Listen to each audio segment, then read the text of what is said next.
all have a fascination when it comes to serial killers and true crime. It's actually become more of a norm today than I think it has in a long time.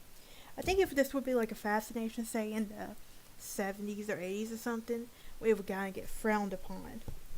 But then again, welcome to the future where we have podcasts and YouTube channels to talk about this kind of stuff.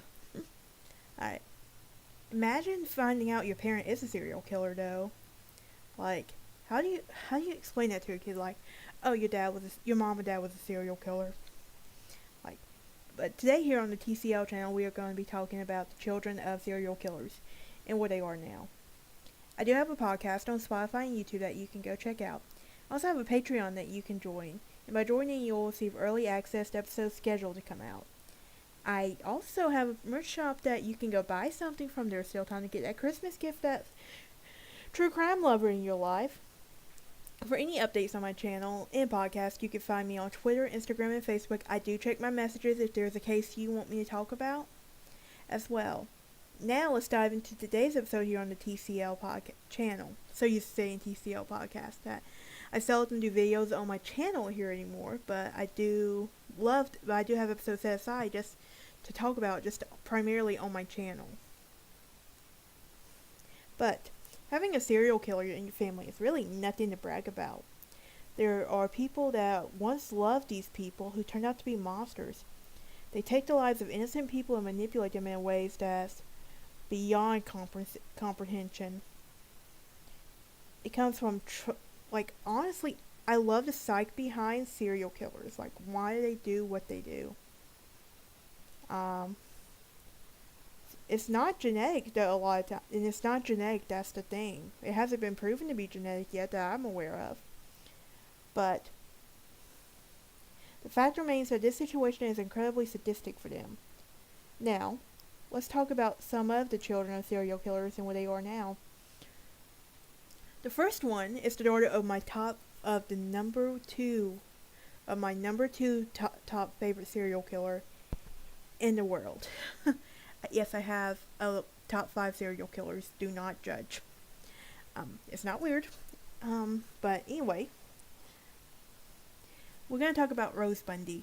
Do I even need to say who she's the daughter of? If you've been living under a rock, she's the daughter of Ted Bundy. Ted Bundy was the epitome of a psychopathic killer, stalker, and boogeyman who sneaks into your room, kills you in your sleep. If there were a survey of the worst serial killers, Ted Bundy would be hard to beat when it comes to evil. Rose Bundy, the daughter of the notorious serial killer Ted Bundy, was born in October 1992 with her father still in prison. She was born to Ted Bundy's ex-wife, Carol Ann Boone, and was reportedly just 4 or 5 years old when her parents divorced, and 7 or 8 years old when her father was executed. Unlike her father, Boone describes Rose as kind and intelligent, and Rose herself is a mother of 2 children. It is believed that Boone changed her last name to move to Oklahoma and never disclosed her daughter's true identity of her father. According to various sources, Rose is a responsible parent and content with her family. However, her mom is believed to have passed away at the age of 70. Number 2. Andrzejewski's son, Yuri. Russia's most notorious serial killer is the Rostov Ripper, and who had a child named Yuri. And while he was actively committing these horrific crimes over 50 women and children. Unfortunately, Yuri has appeared to follow in his dad's footsteps, and is charged with fraud and extortion. And according to Russian press reports, he was also arrested for stabbing a man multiple times. Yuri claimed that the man has stolen a car and sued, leading to the stabbing incident. Next on our list, Keith Jefferson. Melissa Moore. Okay.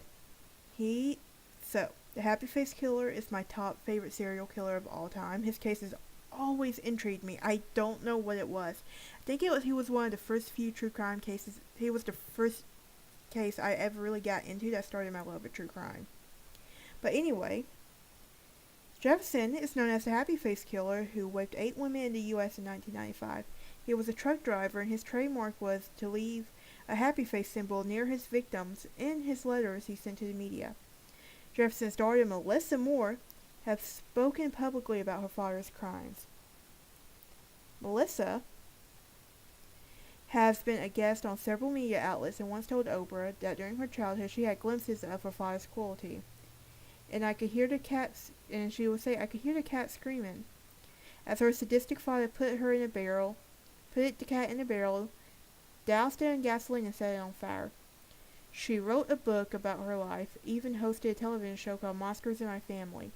I have actually watched this and it is really good, so I do recommend going and watch it if you haven't. Number 4 on our list, the Green River Killer. Fun fact, number 2, Ted Bundy, who's number 2 on my top 5 favorite serial killer list, but number 1 here on this list, actually helped and assisted in the case in the Green River Killer, because he wanted to see his insights and try to help capture him. Gary Ridgway was a notorious serial killer who would pick up women with his son in the car, but the women never would return.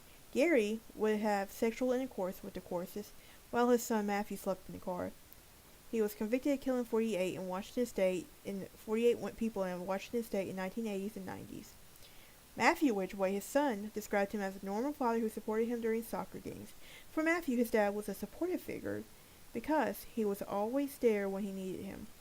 Matthew has only good memories of his dad, and his father never cursed or shouted at him.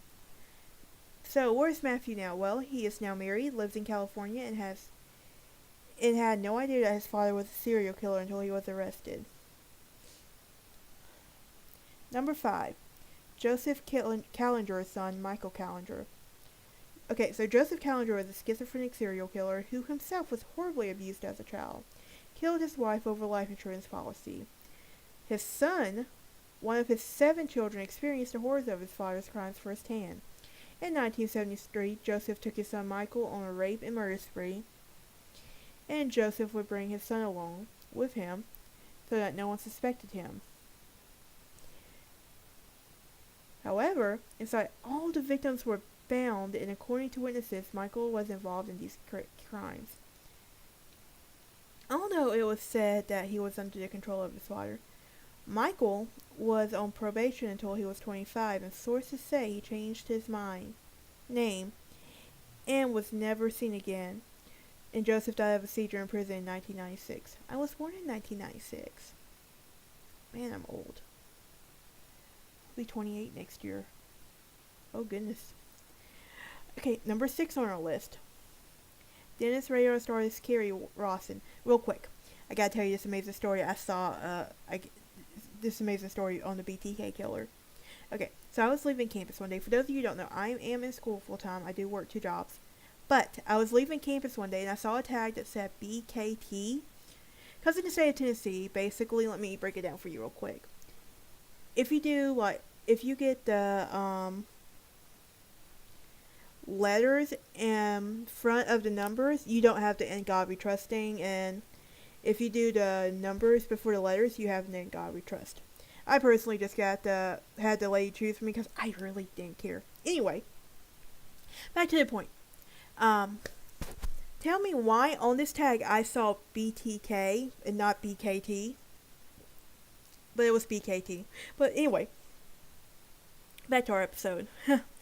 Dennis Rader, also known as the BTK killer, confessed to his crimes in a 30-hour-long session and filmed 17 DVDs. Even the police were shocked at his level of detail. In the confession that he described his murder plans, as he was describing, he brought a cake. His daughter Kerry Rawson has suffered from depression and PTSD as a result of her father's action, and continuously persuaded by the press since her father's arrest. She has always wanted to keep a quiet life, but decided to come forward when Stephen King novel was published, based on the events that occurred in her family home.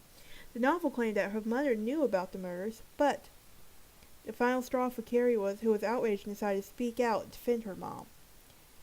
In 2017, Carrie was working on a book about her experience entitled Someday My Heart Will Mend, holding on to faith, surviving my trauma to my dad, and the BTK killer.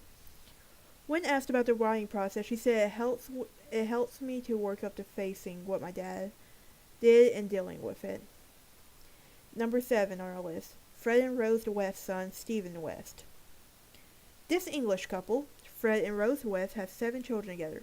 They killed 2 of their own children, burying one of them in the garden of their infamous House of Horrors. One of their children, Stephen, has spoken openly about his father's disturbing upbringing. In 1995, he and his sister co-wrote a book about their experiences, and their siblings claim that if they had filled out the form that was sent to them from 15 Cromwell Street, they would not have been able to lead a normal life, stating that they either thought it was a joke or threw the form away and did not want to know. Stephen stated that he struggled to find employment because of his name and was constantly pursued by social services and the police when individuals believe in him. He could continue to the cycle of abuse. 5 years later, Stephen was arrested and sentenced to 9 months in jail for having a sexual relationship with a 14-year-old girl. The judge expressed sympathy for him, recognizing that he had experienced things that no one should have to endure. Stephen was raped, beaten, and constantly humiliated by his mom, Rose, when he was young. It is possible that his past experience with abuse have led to a distorted view of what is right and what is acceptable. He underwent further psychotherapy to help him with the trauma.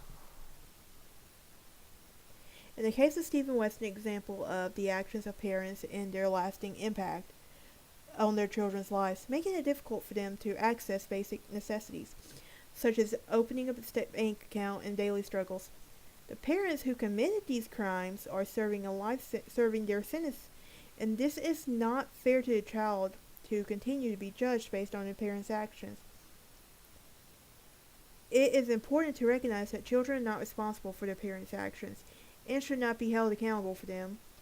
They deserve the opportunity to live their lives free from the burden of their past actions, parents' actions. Alright, y'all, that's it for today's episode. I will see y'all next time. Y'all have a great day, and check out my merch shop.